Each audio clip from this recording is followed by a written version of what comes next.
Selanjutnya dipersilahkan Profesor Dr. Imade Oke Adnyana, SPS Konsultan.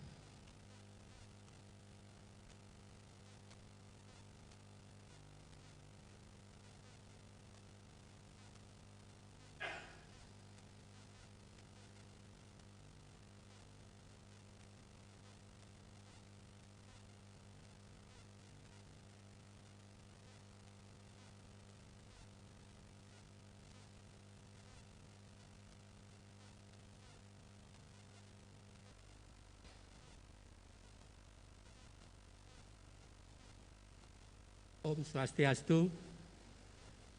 Assalamualaikum warahmatullahi wabarakatuh. Salam sejahtera bagi kita semua. Salam Namo Buddhaya, salam kebajikan. Yang saya hormati Ketua Senat, Sekretaris Senat, dan seluruh anggota Senat Universitas Udayana, Rektor dengan Wakil Rektor Universitas Udayana, seluruh dekan di lingkungan Universitas Udayana, Ketua Lembaga di lingkungan Universitas Udayana, Direktur Pasca Sarjana, para dosen dan pegawai di lingkungan Universitas Udayana, serta hadirin yang saya tidak sebutkan satu persatu, baik yang hadir di sini maupun yang hadir secara daring. Puji syukur kita aturkan kehadapan Idi Sang Hyang Widi Tuhan Yang Maha Esa, karena berkat anugerahnya lah kita dapat berkumpul di sini pada hari yang berbahagia itu dari pengukuhan guru besar tetap. Adapun orasi ilmiah yang saya sampaikan yaitu sesuai dengan bidang ilmu saya di bidang neurologi, yaitu hubungan antara stres dan nyeri kepala serta peran yoga dalam pelaksanaannya di masa pandemi COVID-19 ini.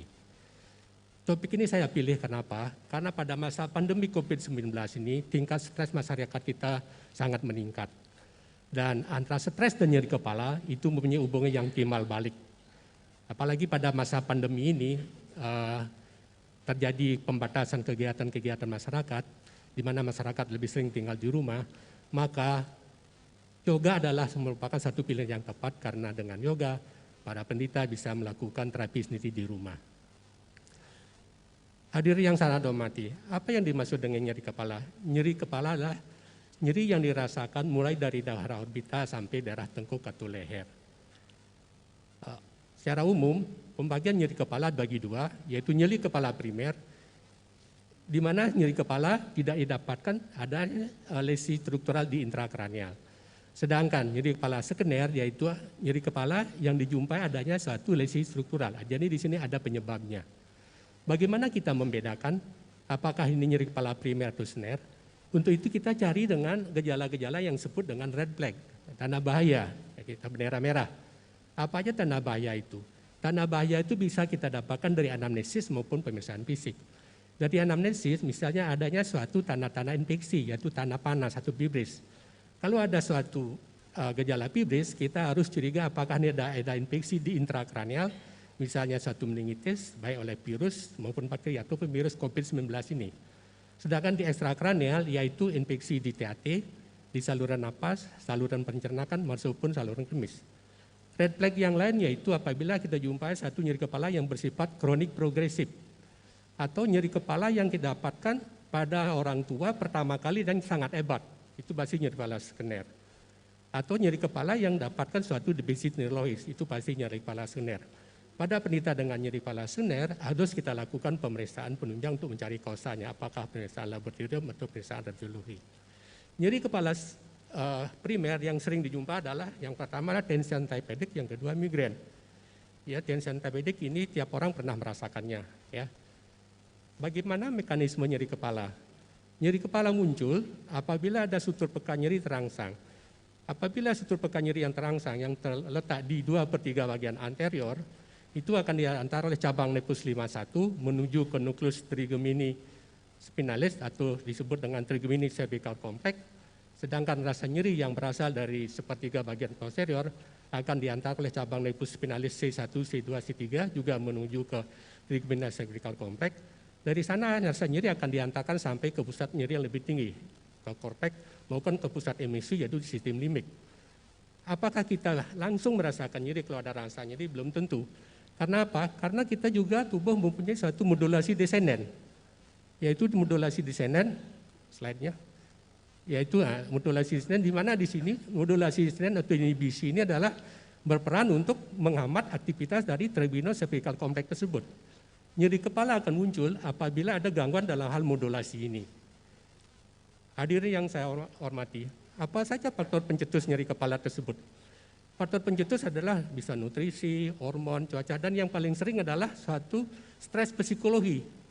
Apalagi di masa pandemi ini, ada penelitian pada penderita dengan COVID-19 yang positif dengan nyeri kepala, maka faktor pencetus yang paling banyak itu adalah infeksi COVID-nya sendiri. Yang kedua adalah stres. Sedangkan pada penderita dengan COVID negatif dan ada nyeri kepala, faktor pencetus yang paling banyak adalah stres. Yang kedua itu isolasi di mandiri di rumah, itu menyebabkan nyeri kepala juga. Sedangkan pada pekerja kesehatan, misalnya dokter, perawat, yang paling banyak menyebabkan stres, nyeri kepala adalah stres juga. Yang kedua itu pemakaian masker. Demikian juga pada populasi lain, stres yang paling banyak menyebabkan. Jadi di sini hubungan stres dan nyeri kepala itu sangat erat tadi dan hubungannya bersifat bidireksional. Bagaimana stres bisa menyebabkan kelainan patologis? Stres akan mempengaruhi yaitu disebut dengan hipofise pituitary adrenal axis. Apabila ada suatu stres, akan terjadi aktivasi dari aksis tersebut. Dari hipotalamus akan mengeluarkan cortical releasing hormone, ganglion pituitary mengeluarkan ACTH, dia akan merangsang pengeluaran glucocorticoid oleh penyaluran adrenal. Pada orang yang tidak bisa memanage stresnya dengan baik, produksi glucocorticoid ini akan terus meningkat.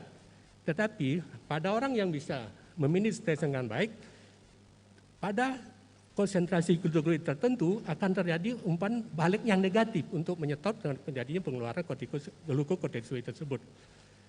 Apabila pengeluaran glucocorticoid itu berkepanjangan, itu yang akan menimbulkan suatu penyakit, misalnya ada hipertensi, ada diabetes, ya. Dan hipertensi adalah merupakan salah satu faktor risiko stroke, ya. Dulu kan pernah kita kenal dengan istilah 3S, stres, stroke, dan stroke, ya. Nah, itu yang dulu, ya. Nah, bagaimana stres menyebabkan suatu nyeri kepala? Nah, pelepasan hormon-hormon kortikotropin, kortisol, dan epinefrin akan menyebabkan kelainan patologis. Kelainan patologis ini akan menyantang nociceptor sehingga nyeri akan meningkat. Hadirin yang saya hormati, bagaimana hubungan stres dengan terjadinya nyeri kepala? Stres bisa sebagai predisposisi nyeri kepala, terutama pada orang yang rentan. Hal ini biasanya dipengaruhi oleh hormonal maupun oleh perubahan fisiologis akibat stres. Sedangkan stres sebagai pemicu atau pencetus nyeri kepala, hal ini sudah terbukti. Karena apa? Pada penderita nyeri kepala, sudah diketahui beberapa hari sebelumnya mengalami stres dalam kehidupan sehari-hari. Nyeri kepala ini muncul karena apa? Karena ketidakmampuan mekanisme coping dari penderita tersebut. Sedangkan yang selanjutnya itu, stres menyebabkan progresivitas dari nyeri kepala. Di mana di sini stres akan mempengaruhi sensitif peripher dan sentral. Di peripher dia akan meningkatkan inflamasi perivaskuler, sedangkan dan kekakuan otot perikardial, sedangkan di sentral yaitu mengakibatkan dan satunya gangguan terhadap modulasi di sistem trigeminocardialis tersebut. Di sini terjadi peningkatan aktivasi dari trigeminocervical complex dan efek inhibisi itu lebih lemah sehingga bisalah timbul nyeri kepala. Bagaimana sekarang nyeri kepala itu bisa menyebabkan satu stres? Pengalaman menderita nyeri kepala adalah merupakan satu stres yang kuat. Yang selanjutnya akan menimbulkan satu distres. Distres akan mengakibatkan aktivitas sosial yang terganggu. Nah, selanjutnya akan menyebabkan disabilitas. Keadaan ini berkorelasi dengan kecemasan maupun depresi daripada seseorang tersebut. Hadirin yang saya hormati, selanjutnya akan saya sampaikan bagaimana peranan yoga dalam penanganan nyeri kepala. Pada masa pandemi COVID ini, karena adanya pembatasan-pembatasan sosial, yoga merupakan pilihan karena apa? Karena yoga bisa dilakukan di rumah dengan tuntunan dari instruktur lewat media sosial. Dan yoga inilah merupakan terapi komplementer dan alternatif kombinasi latihan fisik dan pernapasan. Dengan berlatih yoga, maka tubuh makin sehat karena terjadinya kekurangan tegangan sistem saraf dan peningkatan energi tubuh. Bagaimana yoga bisa berperan dalam hal mengurangi nyeri kepala? Itu ada dua mekanisme, yaitu mekanisme psikologi dan mekanisme biologi. Mekanisme psikologi yaitu dengan yoga yang teratur akan jadi peningkatan cara berpikir positif, melawan stres, kewaspadaan diri, dan mekanisme coping dengan mindfulness. Sudah ada penelitian pada orang-orang yang melakukan yoga teratur, tingkat mindfulness yang lebih tinggi, tingkat stresnya akan lebih rendah. Sedangkan mengenai mekanisme biologi, yaitu dengan menekan aktivitas daripada hypofisis dan sistem simpatis dan peningkatan dari peran parasimpatis. Sehingga di sini akan terjadi pengurangan mediator inflamasi dan perbaikan kualitas hidup dan mengurangi nyeri. Di samping itu, yoga juga bisa memperbaiki elastisitas daripada endotel pembuluh darah, terutama ini pada penderita dengan migrain. Karena penderita migrain, sedikit saja pembuluh darahnya terganggu, apakah mengalami vasodilatasi atau vasokondriksi, maka penderita tersebut akan mengalami nyeri kepala.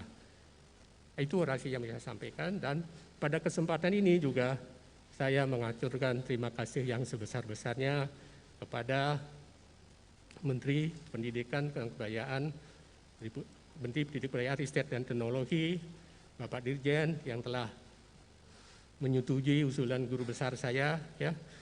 Kemudian pada Senat Universitas Udayana yang juga memberikan persetujuan usulan saya sehingga bisa diteruskan ke pusat, para rektor pada saat saya mengusulkan jabatan ini yang juga telah memfasilitasi sehingga usulnya sampai di pusat.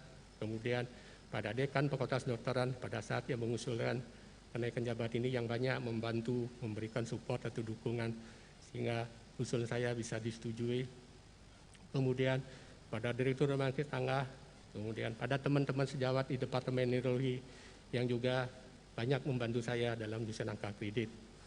Kemudian semua guru-guru saya dari SD, SMP, SMA maupun perguruan tinggi, maupun waktu saya mendidikan spesialis 1 di Jakarta, maupun waktu pendidikan doktoral.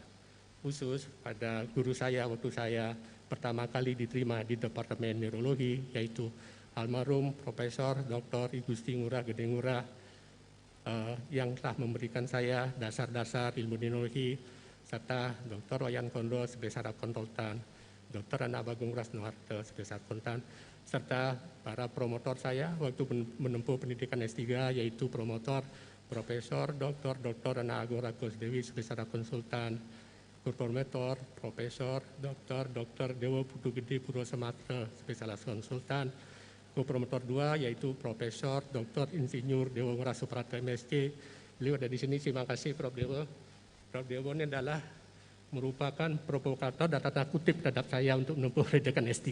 Ya.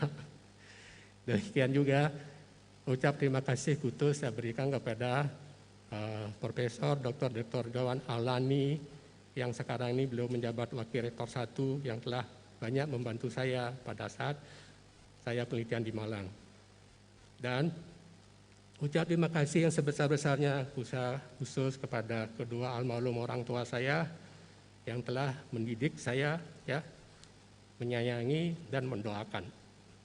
Juga kepada Bapak mertua almarhum dan Ibu mertua, kepada istri tercinta yaitu Ratna Teodi Judawati yang telah hadir di sini, juga yang telah berbagi suka dan duka selama kehidupan sekian tahun ini dan selama pendidikan, juga kepada anak-anak tersayang Dr. Putu Dian Perta Lestari dengan menantu Dr. Kadek Sarisana Wasista, dengan anak Madi Ayu Pratita Lestari Magister Fisiologi dengan Joman Gede Narendra Yana Kusuma, pada saudara, kakak dan adik-adik ipar dengan menantu dan cucu-cucu.